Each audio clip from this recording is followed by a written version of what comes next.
ওই দিন রামিসার বাবা একটা কথা বলেছিলেন যে আমার মেয়েকে হত্যা করা হয়েছে, এটার বিচারও হবে না, বিচার আমি কার কাছে চাইব, এই হত্যার বিচারও হবে না। আসলে রামিসার বাবার এই কথার মধ্যে একটা ডেপথ আছে। সেই ডেপথটা হচ্ছে বাংলাদেশের বিচার ব্যবস্থা কতটা ভঙ্গুর সেটার একটা প্রতিচ্ছবি, এবং বাংলাদেশের আইন যে সাধারণ মানুষের পারপাস সার্ভ করে না সেটার একটা প্রতিচ্ছবি আমরা দেখতে পেয়েছি। সাধারণ কথাটা কেন বললাম সেটা আমি পরে এক্সপ্লেইন করব।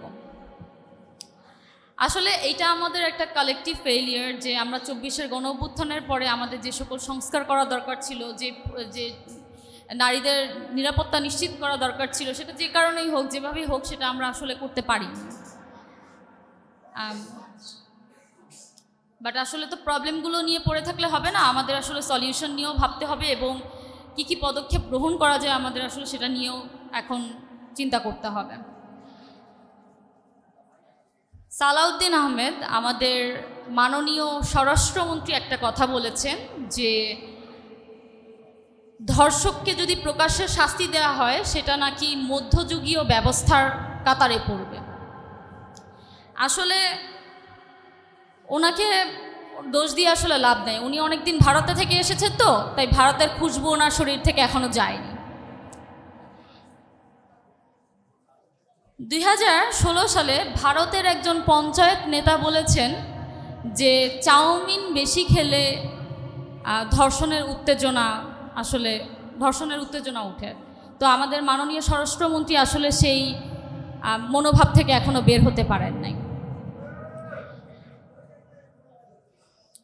মাননীয় স্বরাষ্ট্রমন্ত্রী, আপনাকে একটা কথা বলতে চাই, আমরা সেই বিচার ব্যবস্থাই ফলো করব যেটা জনগণের পারপাস সার্ভ করবে, সেটা আদিম যুগ হোক, সেটা মধ্যযুগ হোক, কিংবা সেটা নতুন যুগ হোক।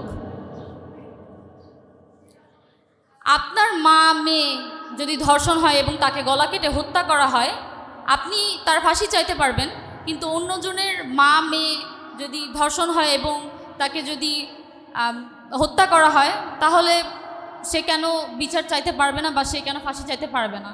যদি যদি আপনি না চান তাহলে এটা আসলে আপনার মধ্যে সমস্যা।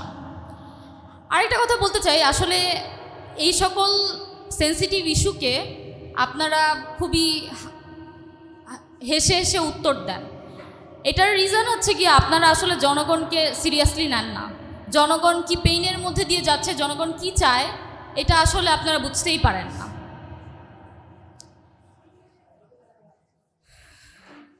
আসলে ২৪-এর গণঅভ্যুত্থানের পরে আমি অনেক ধরনের কমপ্লেইন করেছি যে দেশে এটা লাগবে ওটা লাগবে, কিন্তু আসলে দেশের মানুষ বেশি কিছু চায় না। তারা দুইটা জিনিস চায়, একটা হচ্ছে আমি যখন রাস্তায় নামবো আমি অ্যাক্সিডেন্ট করে মারা যাব না, আরেকটা হচ্ছে আমার মাথার উপর ব্রিজ ভেঙে আমার মৃত্যুবরণ করতে হবে না, আরেকটা হচ্ছে আমাদের প্রতিটা ঘরের যে নারীরা আছে তারা নিরাপত্তায় থাকবে, তাদের নিরাপত্তা নিশ্চিত করা।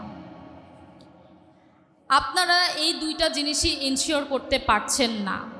আপনাদেরকে জনগণ সংসদে পাঠিয়েছে এইসব আইন প্রণয়ন করতে, কিন্তু আপনারা এইসব আইন প্রণয়ন না করে আপনারা জনগণকে সংবিধানের পানি পড়া দিচ্ছেন, সংবিধান বোঝানোর পানি পড়া আপনারা দিচ্ছেন জনগণকে। লাস্টলি আমি প্রাইম মিনিস্টারের উদ্দেশ্যে কিছু কথা বলতে চাই। আপনার কন্যা জাইমা রহমান যখন সাইবার বুলিংয়ের শিকার হয়েছিল,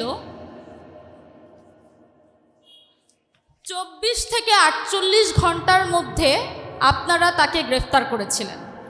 আপনাদেরকে অন্য আরেকটা চিত্র দেখাই। ডেইলি স্টারের প্রতিবেদন অনুযায়ী এবং ডেইলি স্টারের রিপোর্ট অনুযায়ী, অলসো ঢাকা ট্রিবিউনের রিপোর্ট অনুযায়ী, বাংলাদেশে প্রতিদিন ১৯ জন করে নারী এবং ১২ বছরের নিচে শিশু ধর্ষণ হচ্ছে, এবং কিছু ক্ষেত্রে মামলার বিচার নেওয়া, এইসব ধর্ষণের মামলার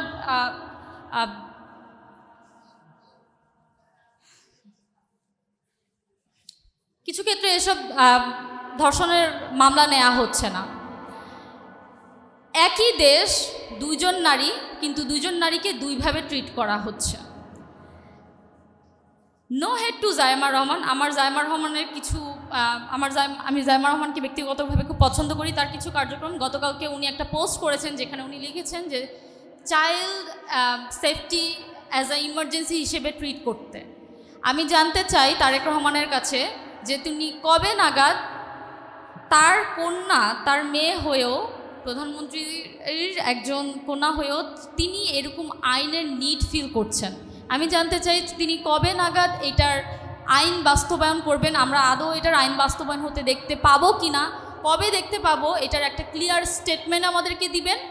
আর যদি এরকম কোনো আইন আপনারা বাস্তবায়ন না করতে চান, না করতে পারেন, তাহলে আপনারা আমাদের সকল নারীদেরকে একটা করে ভিকটিম কার্ড ধরায় দিবেন। অনেক তো কার্ড দিচ্ছেন, একটা ভিকটিম কার্ড দিবেন। কারণ গতকাল 2 দিন আগে রামিসা ছিল, তার 2 দিন আগে আসিয়া ছিল। কালকে যে আমি এরকম ভিকটিমের শিকার হব না বা আমি ভিকটিম হব না, এটার কি গ্যারান্টি আপনি বলেন? সুতরাং আপনারা কবে নাগাদ এটা নিয়ে বিচার ব্যবস্থা করবেন, আপনাদের কবে বিচার করবেন, কবে কি করবেন, এটার একটা ক্লিয়ার স্টেটমেন্ট আমাদের জনগণের সামনে তুলে ধরুন। আমরা এটাই আসলে আশা করি। আদারওয়াইজ আমাদের হাতে একটা ভিকটিম কার্ড ধরা দেওয়া ছাড়া আসলে আমি আর কোনো উপায় দেখতে পাচ্ছি না। ধন্যবাদ।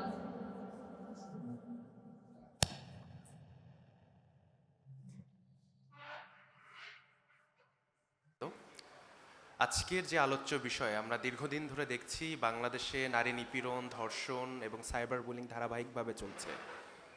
রাজনৈতিক দলগুলো বিশেষত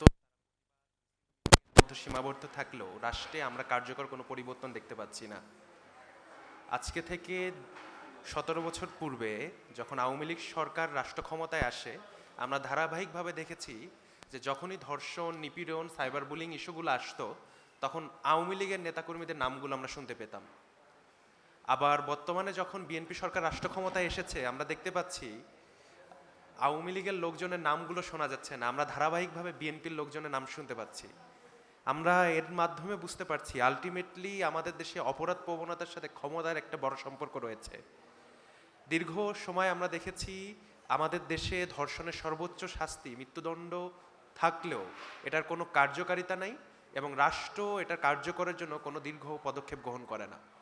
যখনই দলীয় সরকার এবং ব্যক্তিবর্গ এ ধরনের অপরাধ অপকর্মের সাথে জড়িত থাকে, রাষ্ট্রের প্রত্যেকটি অর্গানকে ব্যবহার করে ওই রাজনৈতিক দল প্রভাব বিস্তার করে ওই ব্যক্তির মুক্তি নিশ্চিতের জন্য কাজ করে, হয় আপোষের মাধ্যমে, আর তা না হলে বিভিন্নভাবে ভিকটিম ব্লেমিংয়ের মাধ্যমে। আমরা দেখেছি তারই ধারাবাহিকতায় রাষ্ট্র যখন চরম দুর্নীতি, অপকর্ম এবং স্বৈরতন্ত্র কায়েম হয়েছিল, 2024 সালের গণঅভ্যুত্থান বাংলাদেশের মানুষ রক্ত দিয়ে সংগঠিত করে এবং বাংলাদেশের মানুষ স্বপ্ন দেখেছিল আইন আদালত থেকে শুরু করে রাষ্ট্রের প্রত্যেকটি প্রতিষ্ঠান রাষ্ট্রের জনগণের জন্য কাজ করবে। কিন্তু আমরা দেখতে পাচ্ছি বিচারক নিয়োগ থেকে শুরু করে রাষ্ট্রের প্রত্যেকটি প্রতিষ্ঠানে যেভাবে দলীয়করণ হচ্ছে, রাষ্ট্র যে জায়গায় আমরা স্বপ্ন নিয়ে 2024 সালে লড়াই করেছি তার থেকে যোজন যোজন দূরে পিছিয়ে যাচ্ছে। আসিয়া, রামিসা থেকে শুরু করে গত 20 বছর 25 বছরে যারা ধর্ষিত নিপীড়িত হয়েছে, কার্যকরভাবে কেউই বিচার পায়নি। 2015 সাল থেকে 2024 সাল অবধি বাংলাদেশে ডেইলি স্টারের তথ্য মোতাবেক 5600 জন শিশু ধর্ষণের শিকার হয়েছে। এগুলো পুলিশকে রিপোর্ট করেছে, আর যতগুলো রিপোর্ট আইন আদালত অবধি পৌঁছায়নি, তার সংখ্যাটা কত হতে পারে, কতটা নির্মম এই রাষ্ট্র ব্যবস্থায় আমরা বসবাস করছি। কিন্তু আমরা ধারাবাহিকভাবে দেখি রাষ্ট্রপ্রধান থেকে শুরু করে প্রত্যেকে অঙ্গীকার করে যে তারা রাষ্ট্রে বিচার নিশ্চিত করবে, তারা এটা করবে, তারা ওটা করবে। কয়েকদিন পর যখন নতুন ইস্যু আসে, আমরা পুরনো ইস্যু এবং পুরনো ঘটনাগুলো কোল্ড ফিশের মতো ভুলে যাই। আমি একটি প্রশ্ন রেখে আমার বক্তব্য শেষ করব। রাষ্ট্রের যারা অপরাধী, অপকর্মের সাথে জড়িত, তাদের বিচার নিশ্চিত করা রাষ্ট্র যেমন রাষ্ট্রের দায়িত্ব, একই সাথে বিচার বিভাগের দায়িত্ব। কিন্তু আমরা দেখতে পাই রাজনৈতিক ব্যক্তিবর্গ তারা 2 দিন, 4 দিন, 1 মাসের ভিতর বিচার নিশ্চিতের অঙ্গীকার করেন। কিছু হলেই আমরা রাজনৈতিক ব্যক্তির কাছে বিচার চাইতে যাই। তার মানে স্পষ্ট আমরা বাংলাদেশের আইন আদালত এবং বিচার ব্যবস্থার উপর কোনো ভরসা রাখতে পারি না। এর কারণ হচ্ছে দলীয় বিচার নিয়োগ, দলীয় বিচার কাঠামো এবং সর্বোপরি রাষ্ট্রের প্রত্যেকটি প্রতিষ্ঠান নাগরিক প্রতিষ্ঠান থেকে দলীয় প্রতিষ্ঠানে পরিণতির মাধ্যমে ধ্বংস করে দেয়া। বাংলাদেশের সরকার প্রধানকে আমরা স্পষ্টভাবে বলতে চাই, আপনারা যদি রাষ্ট্রের নাগরিকদের নিরাপত্তা নিশ্চিত করতে না পারেন, 2024 সালের সময়ে আমাদের পূর্ববর্তী স্বৈরাচারে যে করুণ পরিণত হয়েছে, আপনি একই দিকে ধাবিত হচ্ছেন এবং আমাদের সম্পূরক সহযোগিতা থাকবে সেদিকে আপনাকে এগিয়ে নেওয়ার। ধন্যবাদ।